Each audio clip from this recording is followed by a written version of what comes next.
Okay, that's how far behind I am. Reading this, I'm scared.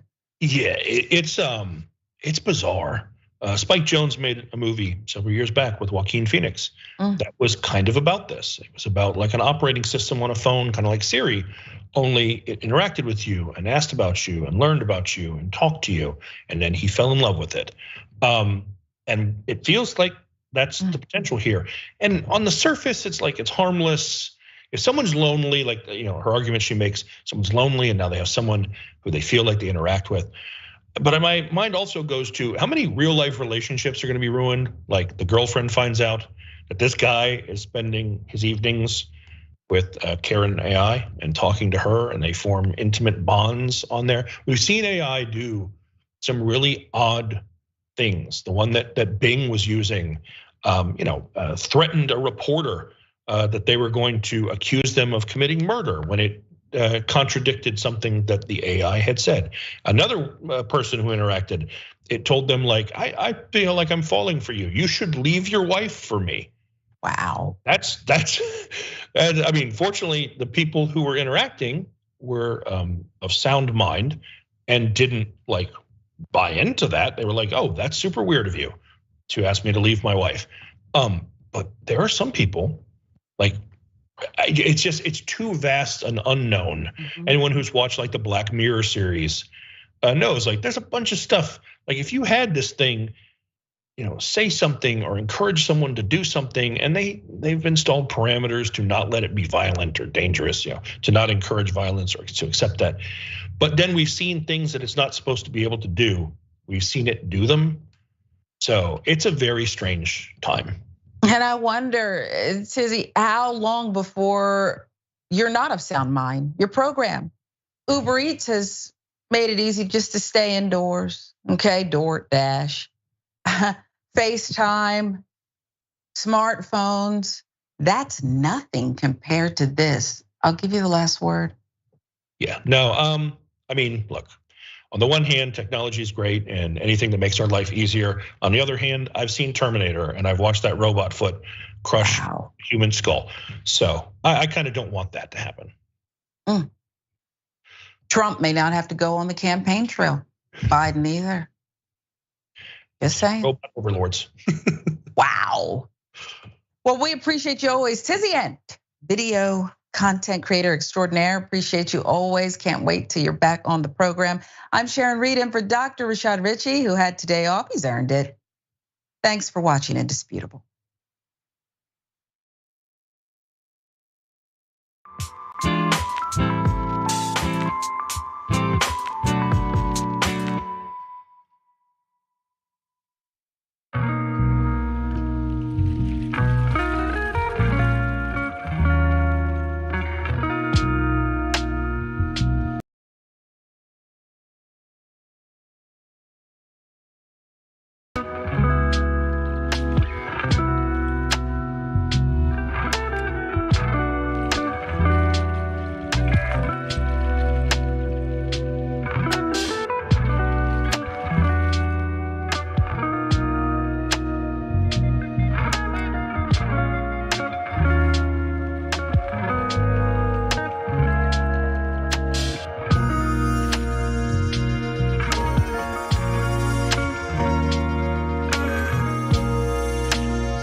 Hey, and happy Friday. It is Adrienne Lawrence, and I am filling in for the great Nina Turner, and this is Unbossed. Thanks so much for joining me. As you all know, I love to read your comments, so definitely get those in. Also, share, subscribe, show us the love. And there is someone here today who I hope is gonna share a lot of love. I know he's gonna share a lot of insight. That's right, Mondale Robinson, what's up?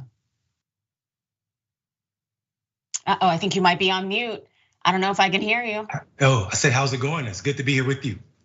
It's going pretty good. Looking forward to this holiday weekend. And it is good to be here with you too, because there is so much going on, especially this weekend. Barbecues, good times.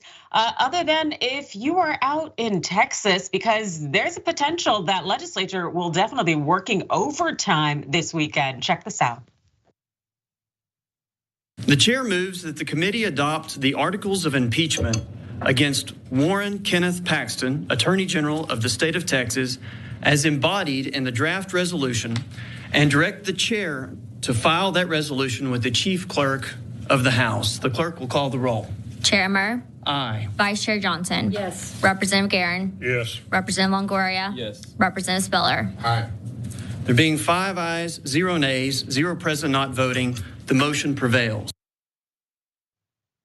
Oof, and what a motion it is. Clandestine investigation. Warren calls for resignation. Allegations of gaveling while intoxicated. Yeah, the Texas GOP has got big problems, and Vox has got the headline. Check this out. Texas far-right attorney general could soon be impeached. That's right, that's what that vote was going on. Ken Paxton. Oh, well, he is finally in a situation where he may actually be held accountable. Because after running a stealth investigation, a Republican-controlled House committee in Texas has now recommended this man, Governor Greg Abbott's right hand, for impeachment. Now this more per Vox. The committee, which launched a secret investigation into Paxton in March, issued 20 articles of impeachment for the state's top prosecutor after outlining at a hearing earlier in the week how he likely violated many state laws, abused the power of his office for his own gain, and squandered office funds. Now, the House committee, which voted unanimously, as you saw in the opening video, to impeach, well, they brought some receipts on Paxton's past alleged criming, and they really said what was up in terms of that 20-count indictment. Yeah, watch this. So you have told us that, and we are all familiar with the fact that state policy for the state of Texas in regards to charities is to look out for their best interests. We treat them as something that is benevolent and they're out there to help many different causes. And when they get into a lawsuit, there's actually a framework in place where the OAG is notified of that lawsuit and they determine whether or not this charity needs assistance for the benefit of the charity. And what you have just told us is not only was policy not followed, but then the Attorney General's office got involved and immediately worked against the charity to try to mediate something for less than half of what was already mediated. That is what the evidence shows. Yikes, Paxton screwing over charities, not a good look. Also, we know this per Vox. Across several hours of testimony Wednesday, the House panel laid out in excruciating detail the case that Paxton had committed felony offenses and abuse of official capacity, misuse of public information, and misapplication of fiduciary property. That's for allegedly directing some of his senior staff to do $72,000 worth of taxpayer-funded work for his donor and friend, Austin real estate investor Nate Paul, providing Paul with an FBI file related to an investigation of him and contracting $25,000 in outside counsel duties to the Attorney General's office to do legal work primarily for Paul. Yeah, that sounds like it's a big problem. And not to also mention, but the very Mary Paxton has been caught up in a sordid affair with a woman, and he also happens to be under investigation for a securities fraud felonious criming situation since 2015, and he has been indicted, but he just hasn't been taken to trial over these 8 years, and that's likely because he's been in office. Now, how did the AG respond as far as its recommendation for indictment, or excuse me, for impeachment went? Well, Paxton seemed to handle it by sending his attorney from his office to argue in court. the court of public opinion, that is. Proposed impeachment can only be about conduct since the most recent election. The voters have spoken. They want Ken Paxton. The voters want Ken Paxton. And this committee, by investigating him, by not allowing us to be heard here today, by never reaching out to us at any time during this investigative process, is trying to thwart the will of the voters. Oh, that's cute, because it seems that Paxton has been taking the voters advantage of and also their resources. It really does seem like this man has been able to run amok for a number of years while he has been in office, but is finally in a position where he may actually be held accountable. Does this sound accurate to you, Mondale? This is almost like, if this was Hollywood, we'd be like, it's too far-fetched. Like, it's too much going on. No one is gonna be responsible for this much mishap. But count on Texas to make it so. The idea that his attorney's argument is that you can only argue things from this election or before, since this election happened. Not that he's not guilty of any of this, but it's too late, too late. This is ridiculous. I'm gonna tell you what's going on here. We've seen an unchecked party control a state for 30 plus years. The Republican Party had everybody hoodwinked, well, most everybody hoodwinked with the idea that they had family values and they were the party of moral compasses. And we're finding out they're just like Trump. All over the board, up and down this country, we see Republicans showing up in manners that resemble that of Donald Trump. Now we know why they were fighting so hard about Donald Trump, because they were actually covering themselves up. Projecting much is what was going on and is going on in Texas right now. The tragedy of all of this is this guy is using the Attorney General office as if he is the mob. He's turning over files that the FBI had on people, citizens, to these citizens. This is beyond ridiculous. And I think if that's not a felonious charge, it damn sure should be. And the idea that we are sitting here talking about this and this person is still in office, still the top cop in that state, is crazy to me. Oh, absolutely. And I love that despite all of this criming, he manages to find plenty of time to ensure that he is oppressing the trans community, engaging in all sorts of antics that oppress marginalized people. And the fact that he has gone unchecked for so long, it really does speak volumes in terms of the political landscape, but also it makes you wonder, how did we even get here where his own party in this Republican controlled legislature is finally up here serving him up for some comeuppance? And so when we ask these questions, one thing we want to consider is that generally when people speak out like this, it's usually for their own personal interest and gain. Watch this. In 2020, senior members of this guy's own office came forward alleging he committed bribery, abuse of office, and other potential crimes. The Department of Justice is investigating those claims.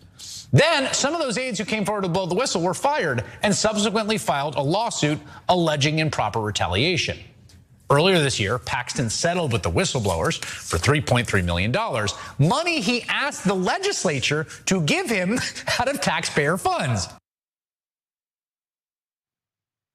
Yeah, it doesn't really seem like it's so much personal gain as here, people just got tired of his nonsense because the Texas House took issue with Paxton's public demand for legislature to pay for his work misconduct, that $3.3 million settlement. And that seems to be why it launched this investigation. And so when the House Speaker named Dave Phelan, well, when he fired off the allegations against Paxton earlier this week, well, Paxton pushed back, claiming that Phelan was drunk while gaveling. Check this out. Mr. Campbell sent an amendment. The amendment is acceptable to the author. Is there objection to the opposite amendment? And the chair has none. The amendment is adopted.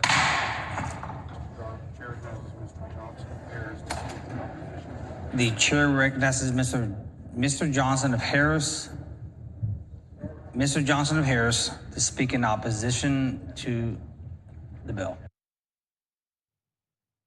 Yeah, that might have had a blood alcohol level that wasn't, just any kind of legislative duty. And to kind of give you a comparison, this is what Phelan usually sounds like. Mr. Smith, there is a legislative and congressional precedent governing the consideration of articles of impeachment for the Texas House. Yeah, the man knows how to speak. And in fact, I've watched several pieces of footage where he sounds like he could definitely run an auction. So for the reasons of the slurs, I really don't know what's going on, but I do know that Paxton decided to leverage that situation with the House Speaker slurring off about the allegations against Paxton. And he called for Phelan to resign. Check out this. Yeah, Paxton went to Twitter calling for him to step down. He says, of course, with profound disappointment, he is going to call on the speaker to go ahead and pack up his bags. And of course, that's in the wake of Phelan, or with Paxton being told to pack up his bags. Anyways, I doubt the House Speaker is going to be stepping down anytime soon, but it definitely appears that he'll be leading the march against Paxton. Now, as for what's next, the House is going to vote on whether to impeach Paxton. And they're going to do this by Monday. So they'll be spending the holiday weekend possibly mulling over whether to put their AG up in terms of trial. Because if they move to impeach, that's exactly what's happening. The Texas Attorney General would temporarily step down from his duties while the Senate holds a trial over him. And after that, well, you'd need 2/3 majority in both chambers in order to formally remove Paxton from office. Whether that will happen, we will have to see, because even though the Republicans in Texas definitely have control, it's a question of who is still on Paxton's side and who is really tired of his mess, like the rest of us out here. Mondale. Yeah, I mean, wishful thinking is by Monday, this guy will be removed from office. However, we know this Texas is a Trump state, even though it's trending 7+ points to Democrats lately. Trump Republicans still run that state, and there may be a rebuke, but they will not remove this AG for so many reasons. And also, unfortunately, me and my political mind think the Democratic Party will squander this opportunity to go in Texas and actually, win over some Republicans that are tired of this ridiculousness that exists in the current state of their party. By being themselves and not investing early in minority voters. Here's the sad part about it. We are living in a state, and I'm talking about the state of the United States, where an elected official can settle a private lawsuit and then tell taxpayers, you're gonna pay for this. I don't know in any other nation where this would happen. I mean, we might as well just go back to a monarch if we're just gonna be paying this type of money for elected officials. And that speaker was definitely GWI and gambling while intoxicated, because that was not okay. So he needs a speeding ticket at least. Yeah, he definitely needs something. And I would definitely say if we got to go to the federal level in terms of the House Speaker, well, I don't know if he's necessarily drunk, but I can tell you he's not cooperative. Watch this. Very frustrated. I called on the president to invoke the 14th Amendment and mint a coin and do not negotiate with hostage takers. I mean, we don't negotiate with terrorists globally. Why are we going to negotiate with the economic terrorists here that are the Republican Party? Oh yeah, that's absolutely right. Jamal Bowman calling out the House Speaker for his unwillingness to actually be logical, rational, and maybe serve we the people. And the Biden administration is not going to use the 14th Amendment as a workaround as far as this battle for the debt ceiling goes, because we know it's coming down to the wire as that June 1st deadline is coming up. And while the Hill, their headline here captures the state of the controversy. Check this out. Debt ceiling progress, but no deal as Washington barrels closer to default. Now here is where things stand. Deputies for President Biden and Speaker Kevin McCarthy are reportedly eyeing a 2-year increase in the debt ceiling to be accompanied by spending caps of the same duration, a timeline that we would push the threat of default beyond the 2024 elections, a key demand of Democrats. But another source familiar with the negotiation pushed back on the report, saying there is no agreement yet on top line spending levels, nor is there agreement on a 1 or 2 year extension of the debt limit. The deal cannot come together, the source said, until there is an agreement on non-defense discretionary spending versus defense spending. Yeah, because defense spending is kind of problematic and extraordinarily high. AOC took to the House floor yesterday to really address this issue. We're here on the last day of this session. Republicans have decided to skip town. But what this debt ceiling debate really is about is the fact that they have run up a bill, Republicans have run up a bill that they now do not want to pay. They have run up this bill with extremely excessive military spending. They have run up this bill with extraordinary tax cuts for the wealthiest people in this country. And now when it comes down to time to pay for this bill, they do not want to pay it. And not only that, but they are accusing Democrats of saying we spend too much. For anyone that wants to entertain that thought, I ask you to think about the last time a person has said in this country that the government does too much for them, that their Social Security check was too high, that teachers are paid too much. When was the last time anyone has heard or seen that?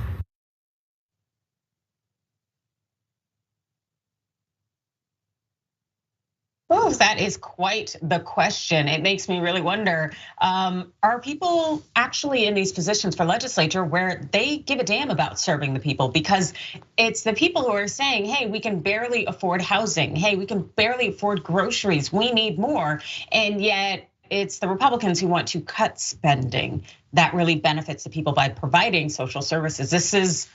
It's absolutely disgusting as far as I'm concerned. Mondale?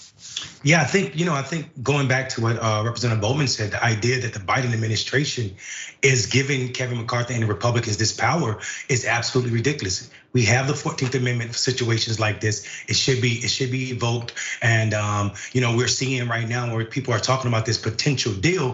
This potential deal even still will cause harm to families that are living on the margins, majority of Americans that are living paycheck to paycheck. And the idea that we're willing to let military spending, we heard AOC say this, continue to go unchecked in this supposedly deal is disgusting to me. We're still allowing those that benefit the most continue to live that way, while people that are living on the margin will be responsible for something they're not responsible for, i.e. America's tax bill, or I should say credit bill. And the idea that Trump by himself added $1.7 trillion because of tax cuts to the deficit. And now none of these people who benefited from that will suffer at all under any plan that McCarthy's gonna agree to, because we saw Trump put his feet to the fire when he said they should not negotiate. Is absolutely disgusting that poor and working class people in America are about to suffer again because Joe Biden is afraid to use the 14th Amendment when he should definitely. When we've seen over the past 10 years, 13 times we've raised this clean, and he's sitting here negotiating on terms that he shouldn't be. Absolutely. It's clear to me that Biden is not here for we the people. He is here to maintain the status quo and to ensure that the Republicans don't get that upset. And that's not what you're supposed to be here for. You're supposed to represent the people. And knowing that Biden doesn't have the gumption to use the 14th Amendment to lift that borrowing cap, really working around the negotiations, all it does is make me concerned for the future of our government, even if we give Biden another 4 years. Well, really, what's the difference here? Anyway, we know Kevin McCarthy is really putting on quite a show as he wants to really appear cooperative, even though the man has really no interest in ensuring that we get this deal done. Let me tell the American public, I am not going to give up. We're not going to default. We're going to solve this problem. I will stay with it until we can get it done. But let's be honest about this. We have to spend less than we spent last year. It is not my fault that the Democrats cannot give up on their spending.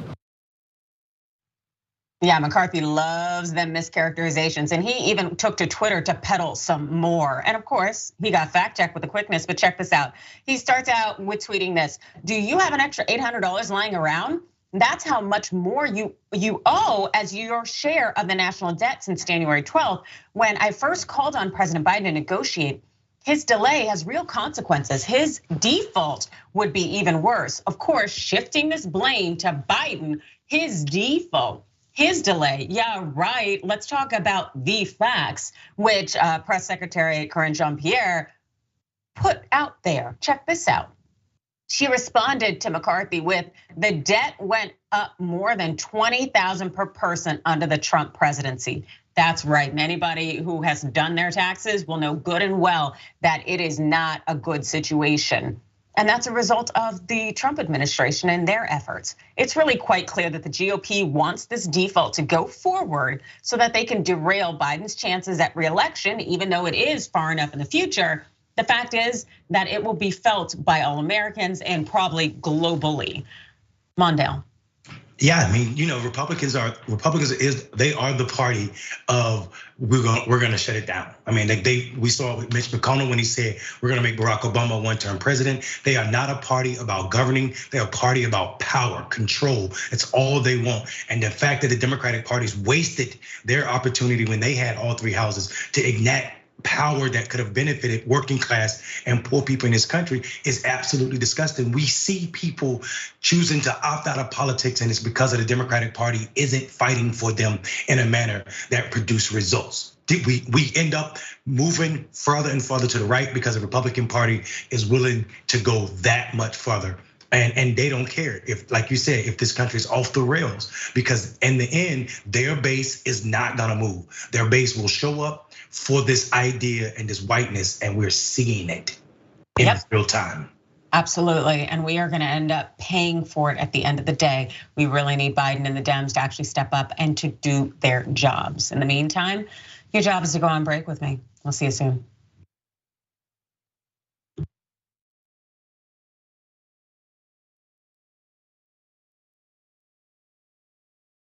Welcome to Indisputable.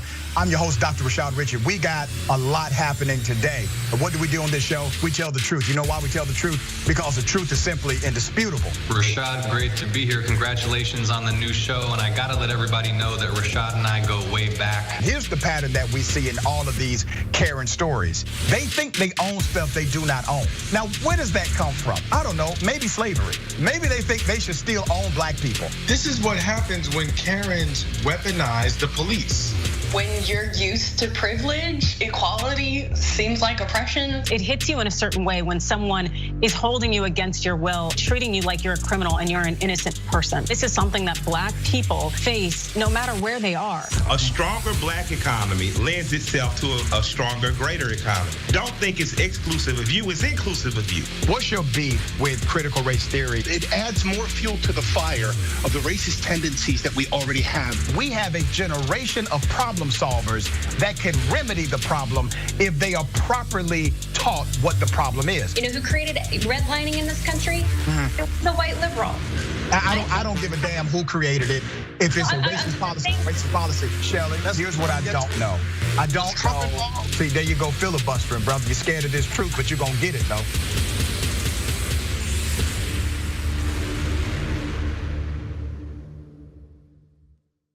Climate is changing fundamentally, extremely, and non-linearly. It's becoming worse now. It's not when the levees burst that is the problem. It's in the anticipation of that. So I hope every human being is safe. And by human beings, I do not include multinational corporations, especially the ones that started climate change in the first place. What we're currently doing right now in cutting emissions is clearly not enough. There will be ramifications to what Trump is doing. I don't want people to suffer, but I feel like there's gonna be a lot of suffering because we have an imbecile as our leader.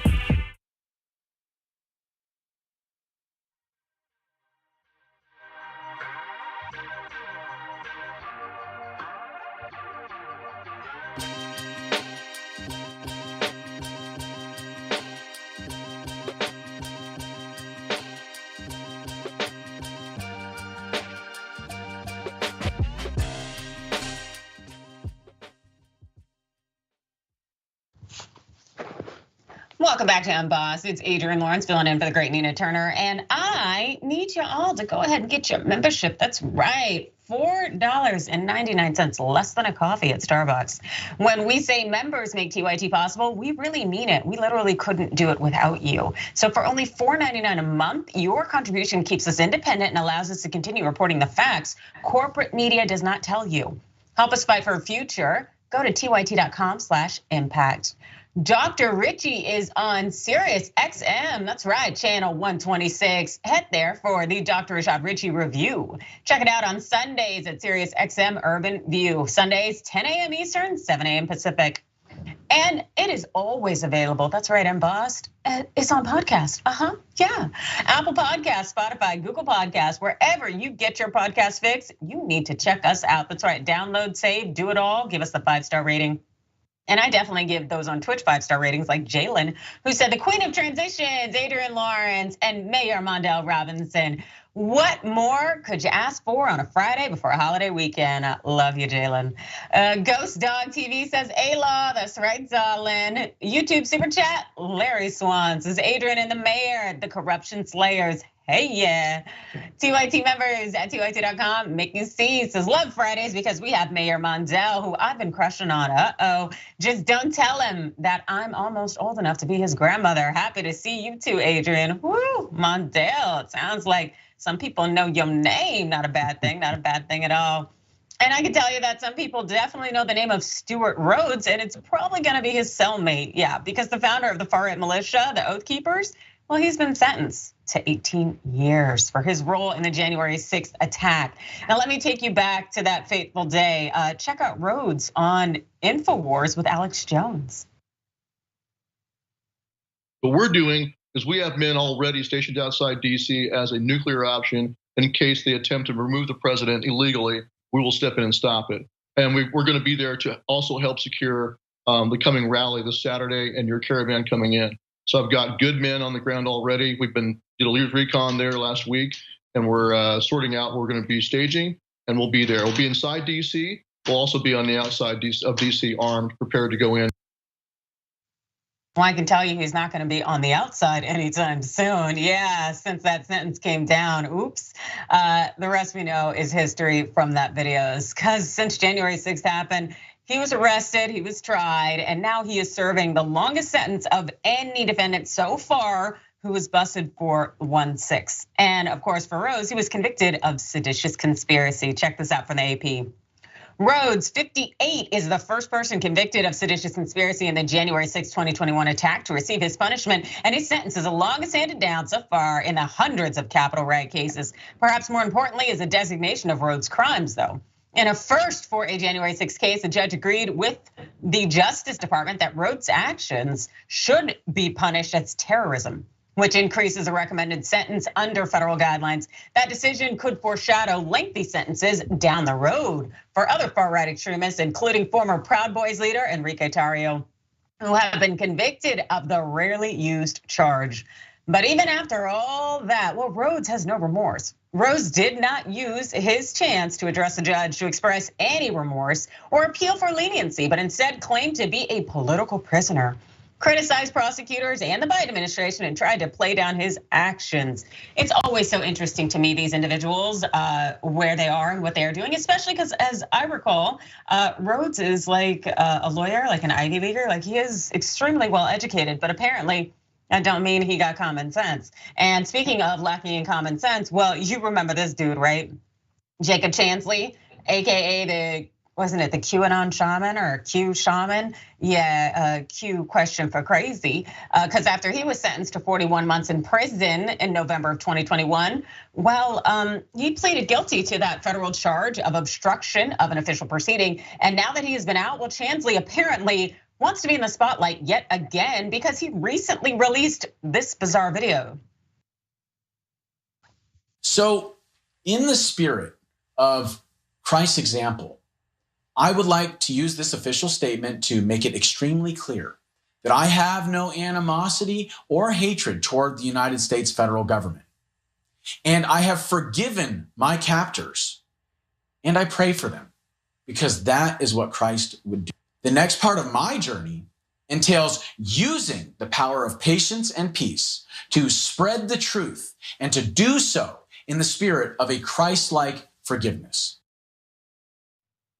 You know what? I really wish Christ would come back and whoop his ass because that man is just absolutely ignorant and ridiculous. And the fact that he has a nerve to be out here using any kind of cultural appropriation vehicle he wishes. He has that indigenous like dream catcher behind him. On behalf of all indigenous people for which I cannot speak, I just really wish I could reach through the screen and pop him one. Violence is never the answer, but sometimes it is correct and course correct. Mondale.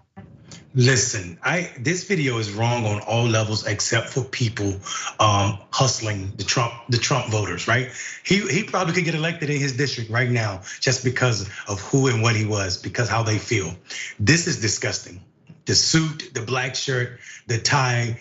I am horrified that this person, first of all, why didn't you do more time? Why are you out and people are still locked up in federal penitentiaries for marijuana? How are you walking the street when marijuana black and brown people still being sentenced for marijuana usage and selling? I am disgusted with our government. The fact that you can get 41 months and do very little and come home. And now you're trying to say that your videos or your attack on the federal government will be peaceful and Christ-like. Nothing about America and the people that showed up on January 6th to attack America is Christ-like. I be damned.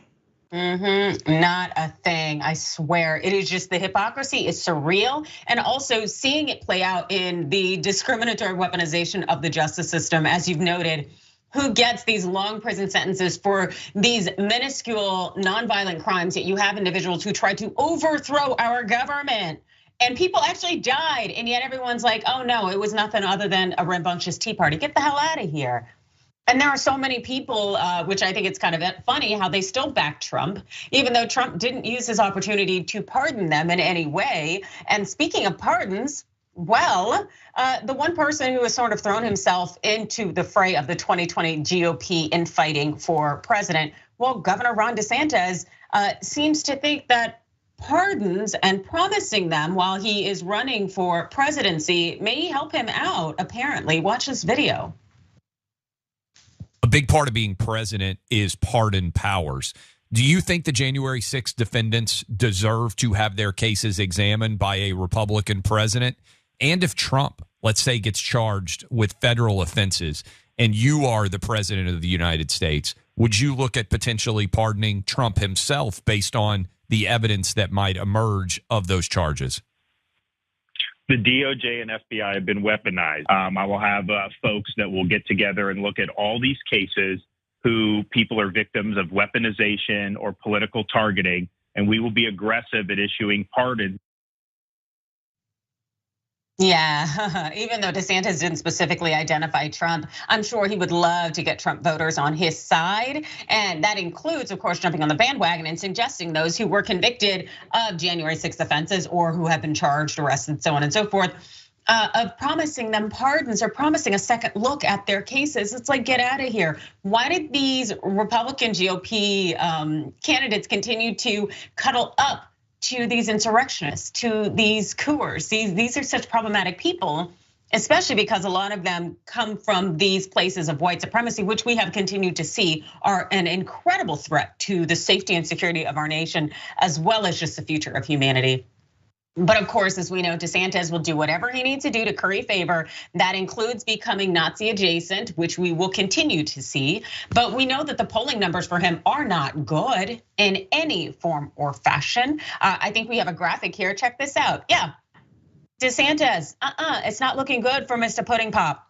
No, Trump is still having the upper hand here, even though Trump is spending all his time golfing, getting older, and getting hit with charges every single day. But we know that Ronnie will continue to try nonetheless. Mondale. Yeah, listen, this is the guy who got his ass whooped by the mouse. And now, I am so tired of Ron DeSantis tricking the world, pretending that he's the moral compass, talking about something, the federal government being weaponized. Isn't he the guy who used Florida taxpayer money to ship people from Texas borders to Martha's Vineyard, thinking he was doing a disservice, when in actuality, he helped those people out get the service they probably needed and would have never gotten in Texas? Isn't he the guy that locked up black people that had felony convictions that thought they could go register to vote because his DMV said they could register to vote and then he charged them? Yeah, this is the guy who wants to talk about something being weaponized. This is the guy who's trying to ban books. This is the guy who said we can't teach black history, but we can teach AAPI history. Yeah, we can talk about weaponizing government, but it only seems it matters when white people are affected. Specifically Trump supporters. Yeah, and it's funny because you would think that'd be enough to get Trump supporters on their bandwagon, but they don't realize Trump supporters are Trump supporters for a reason. They have their master. They know the cult that they're in. They're not going to necessarily cuddle up to someone else. even if that individual is facing, again, a litany of charges. And speaking of a litany of charges, or at least investigations, there has been developments in terms of those classified documents. Yeah, check this out. Look how beautiful, huh? Thank you. How do you look out? Oh, that's awesome. Despite the investigation, former President Donald Trump is not unbothered by everything except for Ron DeSantis. Even though there has been news of a Mar-a-Lago employee flipping on him in that classified document investigation. Yes, that is right. And as you can see here, in terms of the boxes being moved, we know this footage is, I believe, from 2021.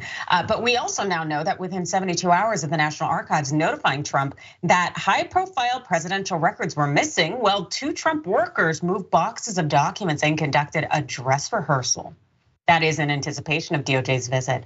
This per the Post. Former President Trump and his aides also allegedly carried out a dress rehearsal for moving sensitive papers even before his office received the May 2022 subpoena, according to the people familiar with the matter who spoke on the condition of anonymity to describe a sensitive ongoing investigation. Evidence showing that boxes of documents were moved into a storage area on June 2nd, just before senior Justice Department lawyer Jay Bratt arrived at Mar-a-Lago with agents. The June 3rd visit by law enforcement officials was to collect material in response to the May 2022 grand jury subpoena demanding the return of all documents with classified markings. Evidence has also been revealed that Trump at times kept classified documents in his office in a place where they were visible and sometimes showed them to others. Okay, I would not be surprised if Trump had like classified documents posted on the refrigerator with like a magnet. The man did not care, and well, why should he? Because our government really doesn't enforce laws against a select group. Anyways, the lawyer that was representing one of the 2 employees who moved the boxes, well, he said that the worker didn't know what was in the boxes. That worker, who has been implicated and also has been involved so far, is the valet, Walt Nuada. And the individual who just flipped is the maintenance worker who has yet to be identified, but his attorney has spoken out on his behalf. That's John Irving. He said this: he was seen on Mar-a-Lago security video helping Walt Nuada move boxes into a storage area on June 2nd, 2022. My client saw Mr. Nuada moving the boxes and volunteered to help him. He didn't have any reason to think that helping to move boxes was at all significant. Yes, so this maintenance worker offered to help the valet, Mr. Nuada, to move some boxes because he saw he needed help. That's a really nice person. I know it wasn't his job. He's a maintenance worker, but he saw a gentleman moving boxes and he saw, hey, there's more boxes, let me help. Yeah, that's a good man, and it's good that he is now working with the feds. And this circus of a situation really is something, but it's the timeline of what Trump did with these documents that will help determine whether charges are filed against him. And the grand jury activity has been slow, but Trump's attorneys believe that charging decisions are close. But we have to remember Trump continues to deny wrongdoing. His spokesperson put out this statement. This is nothing more than a targeted, political motivated witch hunt against President Trump that is concocted to meddle in an election and prevent the American people from returning him to the White House, just like all the other fake hoaxes thrown at President Trump. This corrupt effort will also fail. Really? Kind of like Eugene Carroll's lawsuit failed. And also like those charges he's facing in New York failed. Like, let's get out of here. It really seems like Trump and his spokespeople and everybody on his team are not necessarily recognizing that the walls are closing in on Trump and co. But then again, who knows if the federal government will actually stand up and do something, even though we do have these state authorities as well as private citizens pushing back. Mondale, do you think that maybe the federal government will actually do something against a former president? Adrienne, you don't understand. Trump is winning. Trump is winning, right? Allegedly, even though he's not the president, even though he lost their president. I don't understand these people. They literally see him continue to lose, not just his presidency. He lost in a way that's bigger than that, and people aren't talking about it. The midterm election, this midterm election, 2022, when when there was no red wave, all of this is a rebuke of Donald Trump and what he's done to the Republican Party and where he's taken them. This idea that you have the same 30% of supporters of Americans that will support you regardless, that's fine. It's not enough to win a national election. We know that. And the more baby boomers, the more they age, the less likely they are to participate. And we see the dwindling support for Trump, even on the white younger voters. So this idea that Trump is winning, that there's a hoax, that's believed by this population that is extremely loud but extremely wrong. I'm super happy they exist, and for my sake, as someone who's super progressive, I need Trump to be the nominee again. I do. You know what? And it's funny you say that, because I really prefer him over DeSantis beyond belief, because DeSantis is Ivy League educated. He's a very smart individual. He's creepy and weird, hands down. But at the same time, he is maniacal in a way where, as we see him destroying Florida, he would destroy the United States to advance white supremacy. And Trump won't. He won't destroy the US because he's gonna make money off of it. And that's a whole different level of being maniacal. And that's something that I would prefer, because it means that he's only going to exploit us, beat us up to a certain extent. Whereas DeSantis will watch the world burn, giggle, roast some marshmallows, and dip a finger in pudding. But those are just my thoughts. And I'll have more of those thoughts when we get back from break. See you in a minute.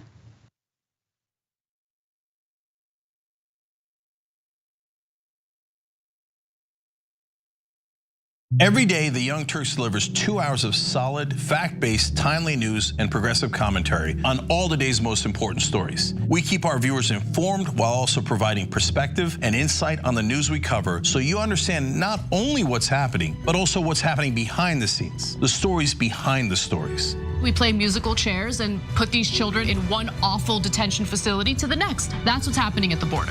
The things that got him banned, he's still spreading. So presumably, I think it's reasonable to say that if you allow him back on the website, he's going to do it again. Any legal voter that we deem not willing to vote for my side shouldn't vote because it'll replace me that's supposed to vote for my side. That's not how voting works. That's not how democracy works. And while many people following today's political news can get discouraged about the direction of the nation and the world, that's not us. At TYT, we're genuinely optimistic about the future, and with good reason. Today, wide majorities of Americans agree with our progressive stances on issues ranging from healthcare and education to climate, immigration, and wages. The rising generation of young people are also overwhelmingly progressive in their political beliefs and policy objectives, and they're increasingly flexing their muscle as voters and activists to demand change from our elected officials. The traditional mainstream media is mostly AWOL. They, along with the government and many other cherished institutions, have been captured by corporate interests. Audiences sense that they're not getting the whole story or even the truth from once trusted outlets, whether broadcasting cable TV news networks or national newspapers and magazines. The antidote is the Young Turks. Unlike mainstream corporate outlets, we're not beholden to corporate advertisers, to defense contractors, to Wall Street, or to Big Pharma, and we don't carry water for the Republican or Democratic parties. So watch us Monday to Friday at 6 p.m. Eastern, 3 p.m. Pacific, and join the thousands of progressives around the globe who tune in every day for TYT's unmatched, award-winning content and see what it's like to experience a news organization that only answers to you. I don't.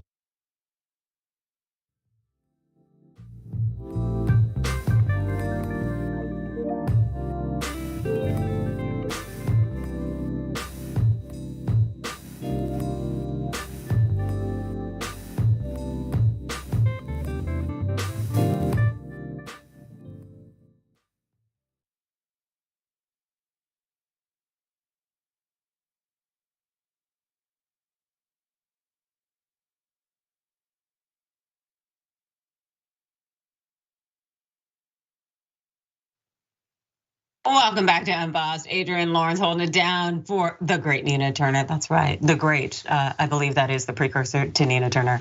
And you all out there on Twitch are pretty great. Standard Deviation says Ron, as in DeSantis, is trying to appease the Trump base who despise him. Sad. That's right, he's willing to do anything. YouTube Super Chat says Vanessa said, that's the attitude, Adrienne, thank you. We don't need to preach peace when dealing with fascists. No, we need to pop them in the face. But again, as Jank has told me, violence is not something we condone. But yeah, call me later. TYT members, Cats and Dragons says Stuart Rhodes is the dumbest pirate. Okay, I'm not reading that. That is ableist. We are not referencing people's disabilities because I assume that he does not wear that eye patch for fun. Yeah, because I think if I recall correctly, he had like shot himself in some way or fired some weapon that caused him to lose his eye. But still, we are not going to engage in ableism. That is all I have to say. But one thing we also are definitely not going to engage in is uplifting the police when they are using deadly weapons against children. Yeah. It was hard to get that sentence out.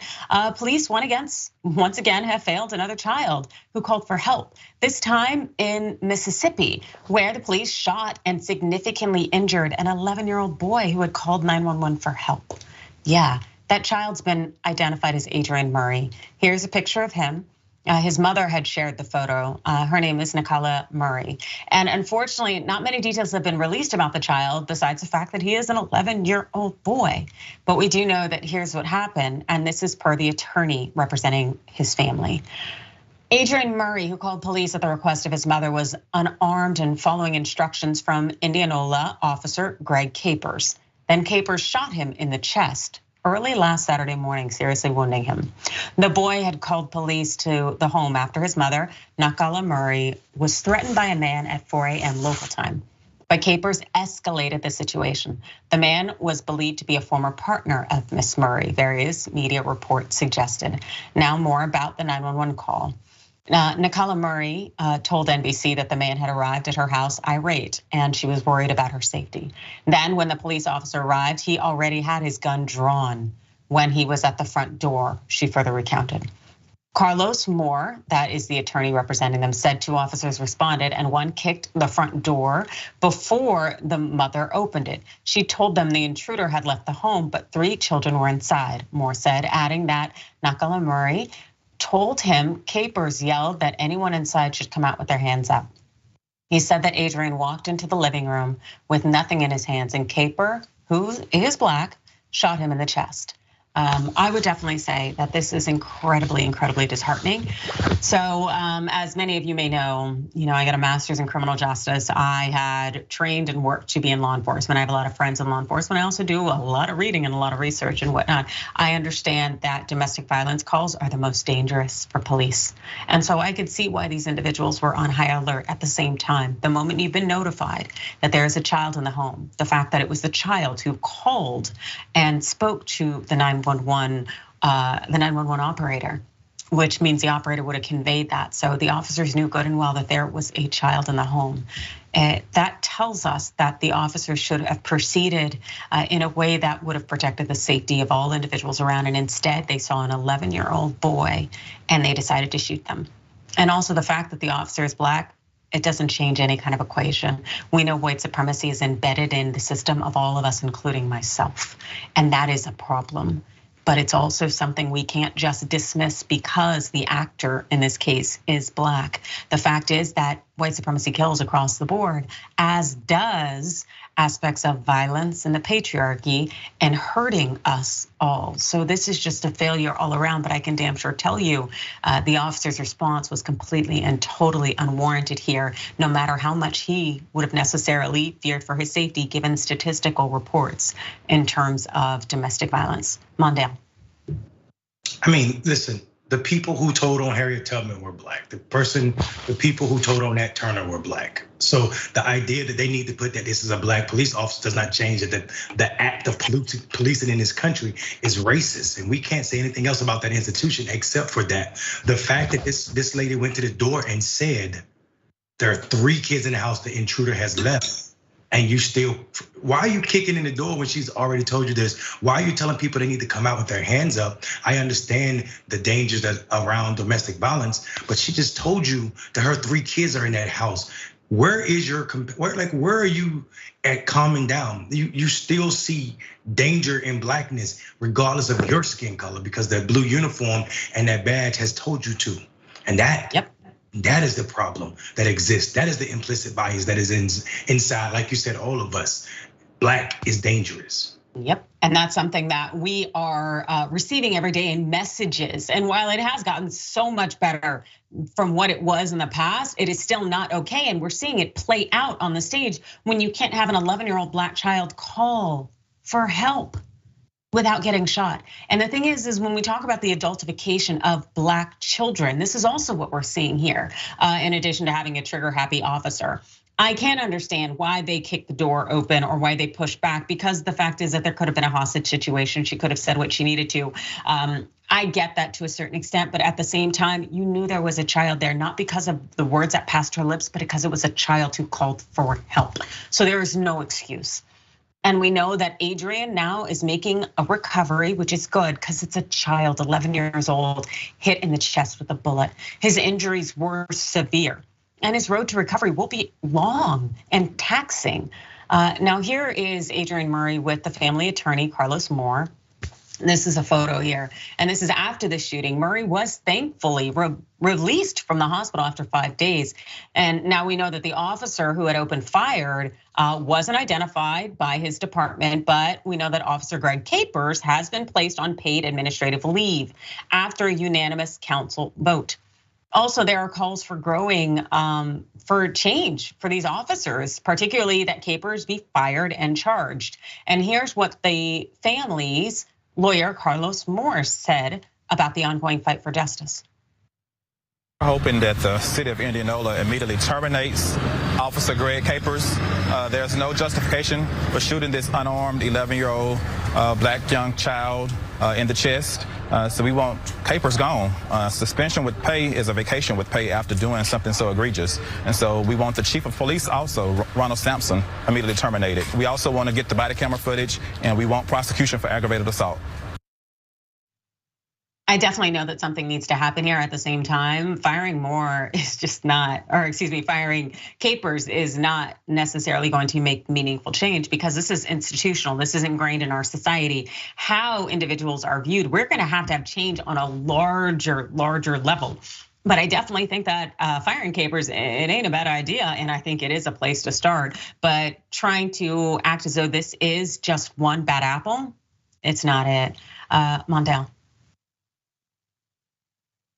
I mean, you're spot on, right? You're spot on. This idea that an individual, we don't have an individual problem, and we see so many people that are against the fight for different policing or better policing of black people. We see so many of us making this argument against people who support the blue or back the blue when they say, this is an individual problem. It is not. We're talking about an institutional change that has to happen. We need to rethink not just what we expect of police officers, but who should be police officers. And what level of training that needs to be mandatory. And I don't think this country is prepared to have that hard conversation, because if they were, it will probably be a completely revamped ideal of what policing looks like. Absolutely, and we know that policing started out as slave patrols, and they're still operating that way regardless of what melanin count the slave catchers have. And so that's something we need to bear in mind. We also need to bear in mind that sticking on the issue of children, that child labor, the laws are still very problematic and the changes are sweeping. And I know we can only touch on this topic very quickly because we have a short amount of time, but check this out from the Associated Press. Lawmakers in several states are embracing legislation to let children work in more hazardous occupations, longer hours on school nights, and in expanded roles, including serving alcohol in bars and restaurants as young as 14. The efforts to significantly roll back labor laws are largely led by Republican lawmakers to address worker shortages, and in some cases run afoul of federal regulations. Child welfare advocates worry the measures represent a coordinated push to scale back hard-won protections for minors. Yes, that is right. And we continue to see it. And now seeing that Wisconsin is looking to allow children as young as 14 to serve alcohol in bars, like get out of here. I got it back in like the 40s and 50s when if people were out at war, people were doing all these other things and your parents owned the bar. I got it. It was a whole different time. But now, no, kids should be kids. But the fact is we don't allow kids to go to school, go to libraries, go outside without getting shot, have their books banned, and now have their cell phones taken away. It's just like, let's kids be kids. They shouldn't have to be in workforces. Mondale? Yeah, I can't for the life of me understand where this is coming from. This idea that we need 14-year-olds or 15-year-olds working more hours. Third shift as an option for 16-year-olds makes no sense. We are saying to people, we are relegating you to a life of subservient work. This is disgusting. I am not for child labor laws. What year is this, 2023 or 1923? Because I can't for the life of me see why we need to be putting kids in dangerous situations like they're already in. We see the exploitation of kids. We saw it when we passed the first child labor law, and we see it already happening right now, especially with immigrant families. I am not a fan of people working. I am a fan, but I am already a believer that we need to be thinking about universal basic income for the simple fact that we have so much technology that we need the least amount of workers that we ever needed, and we have the most amount of people that we've ever had, and that's just gonna keep changing the faster technology comes online. So the idea that we are trying to work people at a younger age makes no sense to me unless we are saying we are comfortable with certain people being poor and starving. Well, of course, our nation was built on a certain demographic being poor and starving. So the fact that we continue to allow that to persist, that just says we are par for the course. But I know we are out of time. And so I want to thank you all for joining us. Thank you so much, Mondale. And I want to wish you all a wonderful Memorial Day weekend. Please be safe out there. Have a lot of fun and always be progressive. Ciao.